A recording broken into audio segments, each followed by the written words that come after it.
नमस्कार दोस्तों, आप सभी का स्वागत है आपके अपने channel MS exam study platform पर। आज फिर मैं आप सभी के लिए लाया हूं प्राचीन भारत से संबंधित टॉप 35 क्वेश्चन। इससे पहले मैं प्राचीन भारत से ही संबंधित 2 प्रैक्टिस सेट डाल चुका हूं। आज मैं लेके आया हूं प्रैक्टिस सेट तीसरा, जो बहुत ही महत्वपूर्ण होने वाले हैं आपके लिए, जो CTET, police, SSC, MP TET के लिए बहुत ही महत्वपूर्ण होने वाले हैं। तो चलिए शुरुआत करते हैं बिना समय गंवाए। Let's play. प्रश्न नंबर पहला, चंद्रगुप्त मौर्य का प्रधानमंत्री था। चंद्रगुप्त मौर्य का प्रधानमंत्री था चाणक्य, तुषार, मेगस्थनीज, उपगुप्त। जवाब दीजिए जल्दी से मित्रों। तो इसका सही जवाब है चाणक्य। आचार्य चाणक्य चंद्रगुप्त मौर्य के प्रधानमंत्री थे। प्रश्न नंबर दूसरा, चंद्रगुप्त मौर्य ने अपना अंतिम समय कहाँ बिताया। पाटलिपुत्र, तक्षशिला, श्रवणबेलगोला, उज्जैन। जवाब दीजिए जल्दी से दोस्तों। तो इसका सही जवाब है श्रवणबेलगोला। इसका सही जवाब है श्रवणबेलगोला। अगला प्रश्न देखते हैं।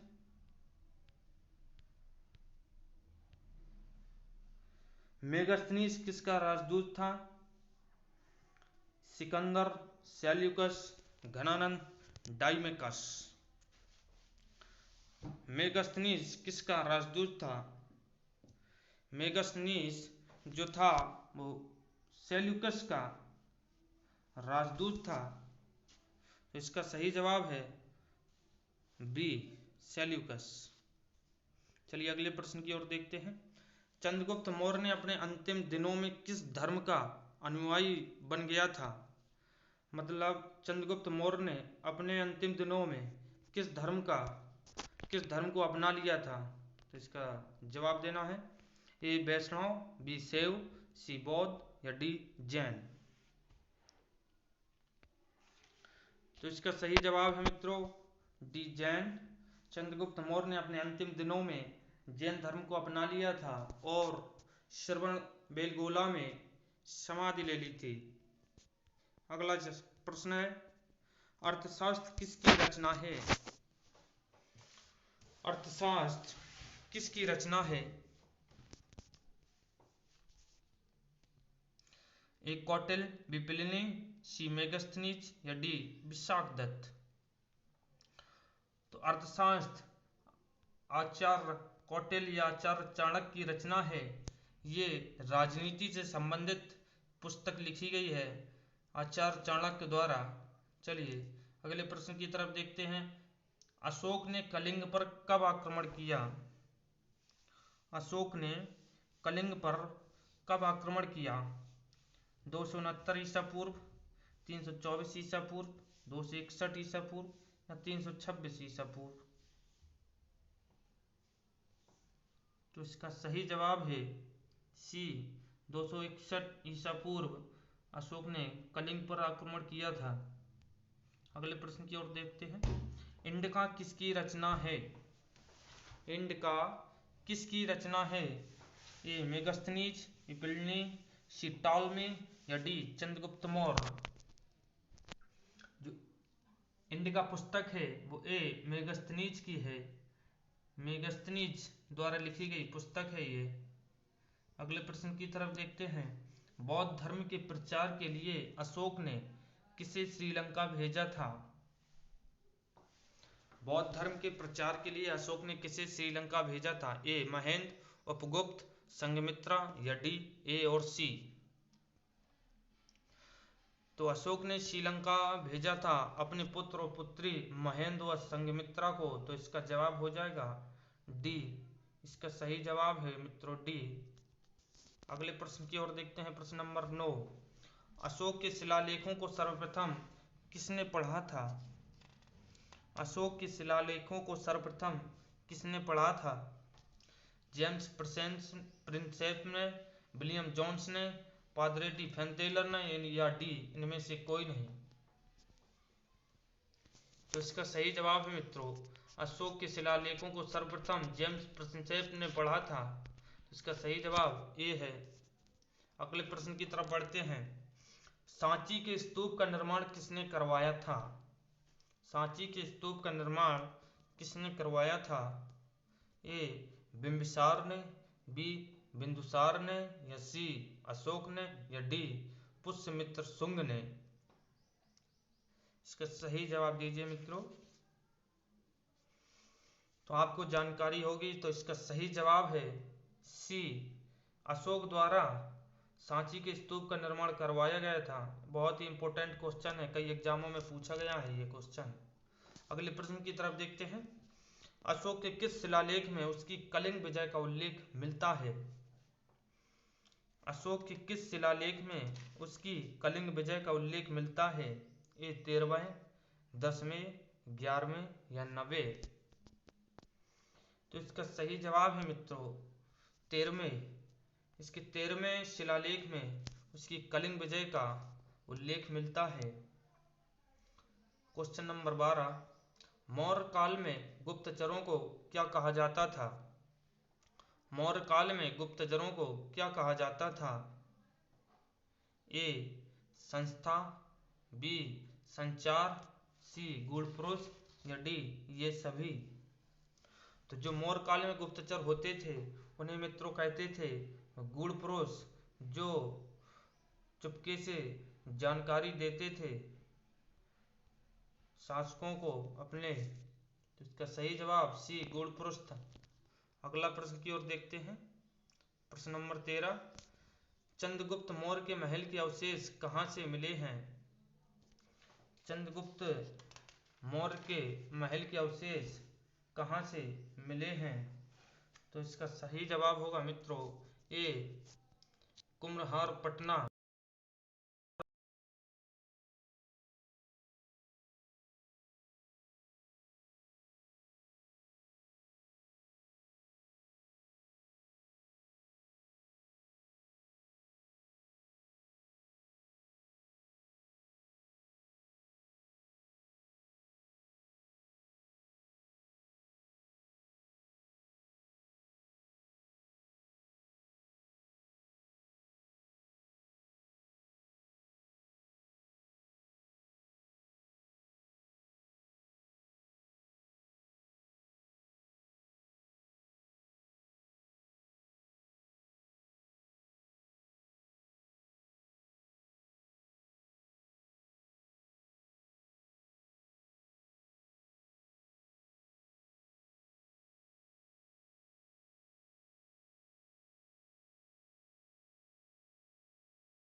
बाणभट्ट किसके दरबारी कवि थे? चंद्रगुप्त द्वितीय, हर्षवर्धन, कनिष्क, पुलकेशिन द्वितीय।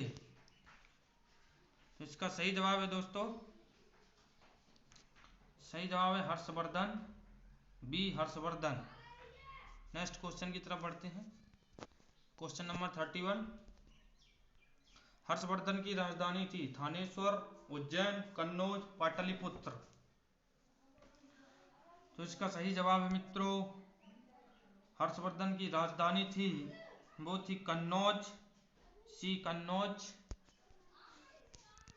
अगला क्वेश्चन, चीनी यात्री ह्वेनसांग किसके शासन में भारत आया था? ए हर्षवर्धन, बी धर्मपाल, सी चंद्रगुप्त द्वितीय या डी देवपाल। बहुत ही महत्वपूर्ण क्वेश्चन है ये। एक ये ह्वेनसांग और दूसरा फायान, बहुत ही पूछे जाते हैं। इसका सही जवाब है ए हर्षवर्धन। चलिए अगले क्वेश्चन की तरफ बढ़ते हैं। किस राष्ट्रकूट शासक ने एलोरा के पर्वतों को काटकर प्रसिद्ध कैलाश मंदिर का निर्माण करवाया था? ए इंद्र तृतीय, बी कृष्ण प्रथम, इंद्र प्रथम या कृष्ण तृतीय। बिल्कुल सही जवाब, इसका सही जवाब है मित्रों कृष्ण प्रथम, बी कृष्ण प्रथम। चलिए अगले प्रश्न की ओर बढ़ते हैं। वातापी किसकी राजधानी थी? वातापी किसकी राजधानी थी? चोल, पांड, चेर, चालुक्य। वातापी किसकी राजधानी थी? तो ये चालुक्यों की राजधानी थी वातापी, डी इसका सही है, बिल्कुल सही। और लास्ट क्वेश्चन, गुप्तकालीन नवरत्न किसके दरबार में थे? गुप्तकालीन नवरत्न किसके दरबार में थे? तो इसका जवाब है मित्रों बी चंद्रगुप्त विक्रमादित्य। इसका सही जवाब है चंद्रगुप्त विक्रमादित्य। तो आज का कैसा लगा ये वीडियो? अगर अच्छा लगा हो तो लाइक करें, सब्सक्राइब करें, शेयर करें और देखते रहिए MS एग्जाम स्टडी मटेरियल पर। और प्राचीन भारत से संबंधित अगला वीडियो आपको फिर मिलेगा। नमस्कार।